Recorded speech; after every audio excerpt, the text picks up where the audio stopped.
You are now watching KG Channel. Hello and welcome back. Ito na po ang mga maiinit na balita.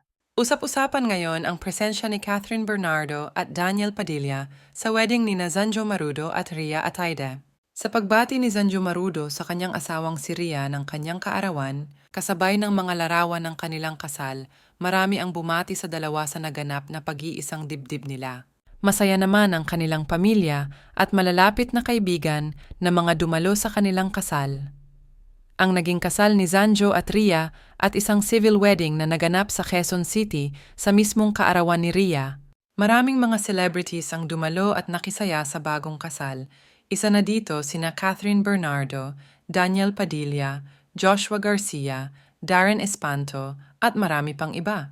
Nakuha naman ang atensyon ng mga netizens ang muling pagkikita ng Kathniel dahil dumalo si Catherine Bernardo at Daniel Padilla sa kasal ng kanilang kaibigan. Alam naman ng lahat na malapit ang Kathniel, kina Zanjo at Ria, kaya parehong imbitado ang Kathniel.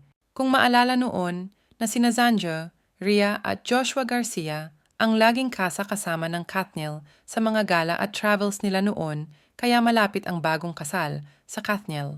Kaya naman nagkagulo na naman ang mga mapanuring netizens nang makita ang mga larawan na nasa iisang okasyon si Catherine at Daniel. Makikita naman na masayang nagbabanding si Joshua Garcia at Daniel Padilla sa kasal ni Zanjo at Ria.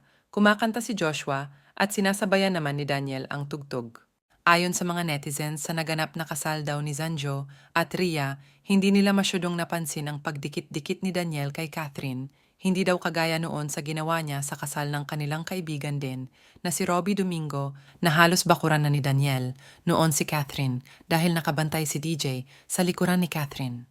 Maraming nagsasabi na mukhang naka-moved on na daw ang dalawa at happy naman ang mga netizens na kahit papano ay civil na ang Kathniel sa isa't isa. Samantala marami naman ang humanga sa naging kasal ni Ria at Zanjo dahil private, simple, at intimate ang naging civil wedding ceremony ng bagong kasal, tanging mga malalapit lang sa kanilang mga dumalo. Ang importante naman ay yung in love. Nagmamahalan ng totoo ang dalawang ikakasal at may respeto sa isa't isa.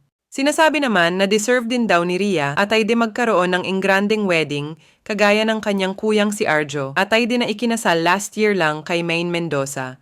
Dahil big wedding of the year din, sina Arjo at Maine, well sigurado na magkakaroon din sina Zanjo at Ria ng magarbong wedding katulad ng iba sa tamang panahon. Ang importante na iraos na nila ang kanilang civil wedding. Marami din ang haka-haka na nagdadalang tao si Ria kaya minadali lahat lalo na ang pagpapakasal kay Zanjo. Although pinabulaanan na nito ng kampo ni Ria, wala naman masama kung buntis si Ria dahil nasa tamang edad naman ang dalawa at pinakasalan siya ng lalaking pinakamamahal niya kung totoo man ang haka-haka. Marami naman ang masaya para sa bagong kasal at lalong natuwa sa simple ngunit intimate na seremonya ng kasal ni Zanjo at Ria.